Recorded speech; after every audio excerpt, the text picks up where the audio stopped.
যেই ফিলিস্তিনে আজকে মজলুম বোনদেরকে শহীদ করা হচ্ছে, বাচ্চাদের মাথার খুলি উড়িয়ে দেওয়া হচ্ছে, আমাদের ভাইদেরকে জীবন্ত পুড়িয়ে মারা হচ্ছে, ওই ফিলিস্তিনে লিখে রাখেন আপনারা, মিডিয়া দিয়ে প্রচার করে দিয়েন, এই ফিলিস্তিনের বাবে লুত নামক জায়গায় তাদের মিসায়া, তথাকথিত মিসায়া মসিহুদ দাজ্জালকে ঈসা আলাইহিস সালাম হত্যা করবেন ইনশাআল্লাহ। পৃথিবীর কোন শক্তি, কোন ন্যাটো, কোন ইউনাইটেড নেশনস, কোন ইউরোপিয়ান ইউনিয়ন, কোন IMF, কোন ওয়ার্ল্ড ব্যাংক, কোন সাম্রাজ্যবাদী শক্তি এই ভবিষ্যৎবাণীকে ঠেকাতে পারবেন আপনি আপনাদেরকে চেষ্টা করতে দেন। সারা পৃথিবীর সমস্ত মুসলমানকে যদি এখন তারা মেরে ফেলে, তবু এই অকাট্য ভবিষ্যৎবাণী ইনশাআল্লাহ তাআলা তারা পাল্টাতে পারবে না। এটা আমাদের আশার জায়গা, এটাই হচ্ছে চূড়ান্ত বিজয়। এবং ঈসা আলাইহিস সালামের হাতে আগামী 40 বছর লিখে রাখেন আপনারা, এরপরের 40 বছর ওই বাইতুল মুকাদ্দাস থেকেই সারা বিশ্বে ইসলামী খিলাফা কায়েম হবে ইনশাআল্লাহ। যে খিলাফা শব্দটা এখন রাজনৈতিকভাবে আপনারা নিতে পারেন না, হজম করতে পারেন না। আমি জানি আপনারা জানেন না, অনেকেই এটা অজ্ঞতার কারণেও হতে পারে, তারা হয়তো জানেন না, আমরা জানাতে এসেছি। এই যে খিলাফা শব্দটা তারা নিতে পারে না, এই খিলাফাই হবে পৃথিবীর শেষ শাসন ইনশাআল্লাহ তাআলা। এই খিলাফা দিয়ে বিশ্ব শুরু হয়েছিল, এই খিলাফা দিয়েই বিশ্ব শেষ হবে। ঈসা আলাইহিস সালাম 40 বছর ওই জেরুজালেম থেকেই এই বিশ্বকে শাসন করবেন ইনশাআল্লাহ তাআলা। এটা লেখা হয়ে গেছে, কুদিয়াল আমর, এটা কেউ চেঞ্জ করতে পারবে না। এখন মাঝখানের এই সময়টুকুতে জায়নিস্টরা আসলে কি করেছে এবং আমরা কোন কোন জায়গায় পিছিয়ে গেছি এবং আমাদের করণীয় কি হতে পারে, এটা আমি অল্প কথায় শেষ করে দিব। এক কথায় দেখুন, জায়নিস্ট মুভমেন্ট গঠন করার পরে তারা সর্বপ্রথম, ভালো করে খেয়াল করেন, তারা সর্বপ্রথম একটা ঐক্যবদ্ধ প্ল্যাটফর্ম এনেছে।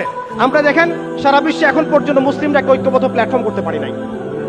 তারা ঐক্যবদ্ধ একটা প্ল্যাটফর্ম করেছে এবং সেই প্ল্যাটফর্মকে কেন্দ্র করে তারা সবার আগে খেলাফত ব্যবস্থাকে ধ্বংস করেছে, অটোম্যানদেরকে তারা পরাজিত করেছে।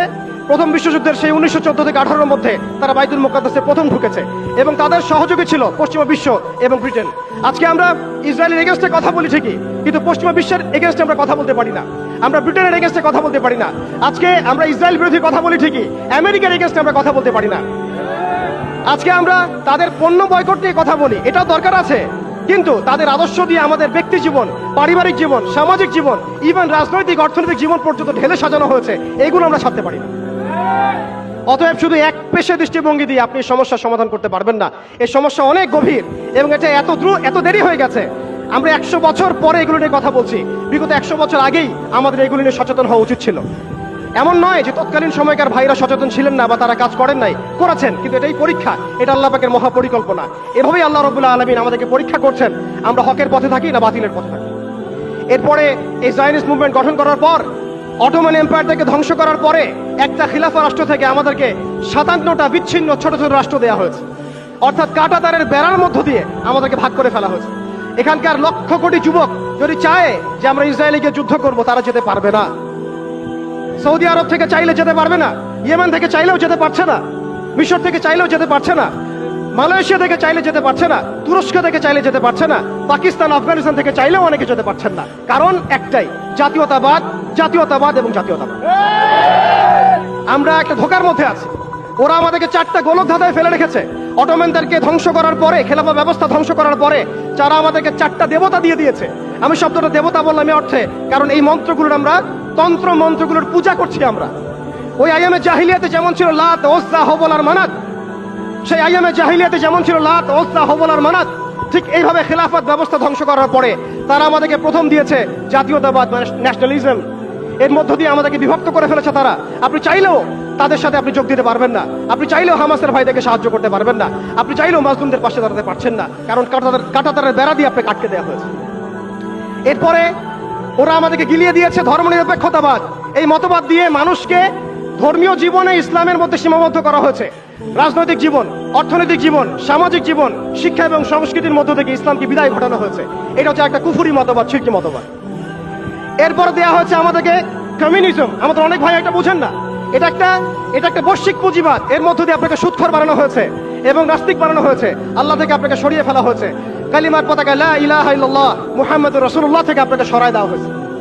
এরপরে একটা মতবাদ দেওয়া হয়েছে তথাকথিত গণতন্ত্র। এই গোলক ধাঁধায় আমরা অনেকে পড়ে গেছি। এই তথাকথিত গণতন্ত্রগুলো, ধর্মনিরপেক্ষতাবাদ, জাতীয়তাবাদ, এই কমিউনিজম, এই সমস্যার হাল আপনাকে কখনোই দিবে না। এরা আপনাকে একটা গোলক ধাঁধায় ফেলে রাখবে। এরা আপনাকে চারতন্ত্রের পূজায় লিপ্ত রেখেছে এবং এর মধ্য দিয়ে আপনাদেরকে ইন্টারনালি তারা ব্যস্ত রেখেছে। এক ভাই আরেক ভাইয়ের সাথে মারামারি করতে থাকবেন। একটা জাতিগত ঐক্য কখনো আপনি করতে পারবেন না।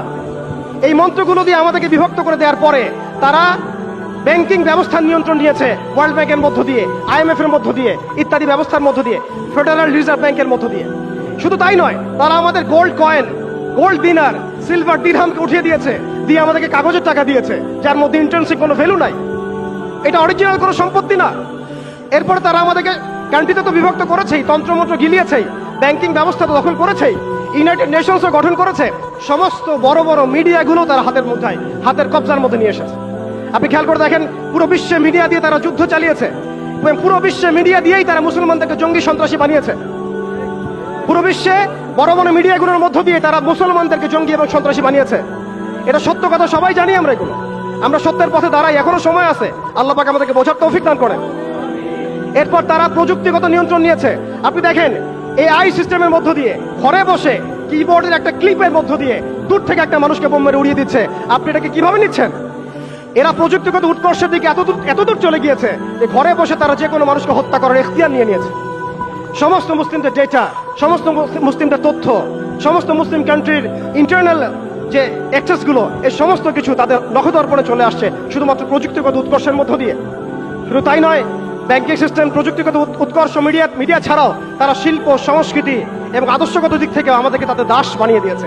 এইভাবে আস্তে আস্তে আস্তে আস্তে, একদিনে নয় ভাই, প্রিয় ভাইয়েরা, তাওহীদি জনতা, একদিনে নয়, বিগত প্রায় 100 বছর তারা এইভাবে মুসলিমদেরকে দমন পীড়নের মধ্য দিয়ে, একটা বড় মাস্টার প্ল্যানের মধ্য দিয়ে শুধুমাত্র একটা কাজই করে যাচ্ছে, তারা মাসিহুদ দাজ্জালের আগমনের জন্য এই পবিত্র ভূমির জায়গাটাকে উন্মুক্ত করছে। এর বেশি আর কিচ্ছু না, এর বেশি আর কিচ্ছু না। আপনি যত কিছুই Milan, dot Milan, United Nations Milan, European union Milan, ওদের প্রযুক্তিগত উন্নয়ন মিলান, মানুষ চাঁদে যাচ্ছে, মঙ্গলে যাবে, ঠিক আছে, গণতন্ত্র কায়েম হবে, ইত্যাদি ইত্যাদি, ইলেকশন হবে, যা কিছু আপনি মিলান, আখিরুজ্জামানের কনক্লুশন এখানে গিয়ে মিলবে।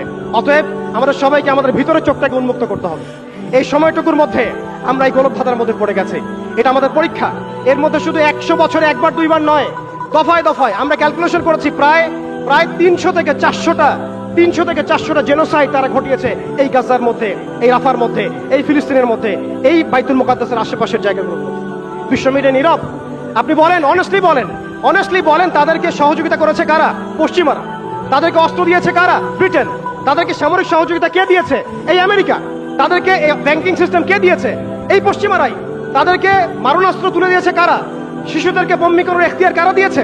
তাদেরকে কারা এইভাবে শক্তিশালী করেছে?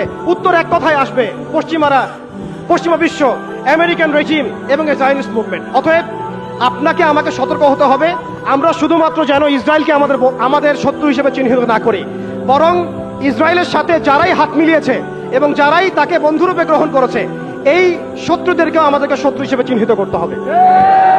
একটা কথা স্পষ্ট করে জেনে রাখবেন, আপনার শত্রু এবং আপনার শত্রুর বন্ধু আমার শত্রু। আমাদের শত্রু যেমন আমাদের শত্রু, ঠিক আমাদের শত্রুর বন্ধু আমাদের শত্রু। আপনাদেরকে আরো একটা কম সম্পর্কে সতর্ক করে রাখি, যেই কম তাদের সাথে হাত মিলিয়েছে এবং আমরা দেখতে পাচ্ছি যে তারাও সেখানে সৈন্য পাঠিয়েছে এবং তারা গর্ব করে বলছে যে আমাদের 6,500 সৈন্য সেখানে যুদ্ধ করছে। আমি এটা বলতে চাই নাই, কিন্তু আমি আপনাকে বলতে বাধ্য হলাম। দেখুন, আপনি অমুসলিম হন, আমার কোনো আপত্তি নাই, কিন্তু আপনি মাজলুমদের পক্ষ নেন, জালেমের পক্ষ নিয়েন না।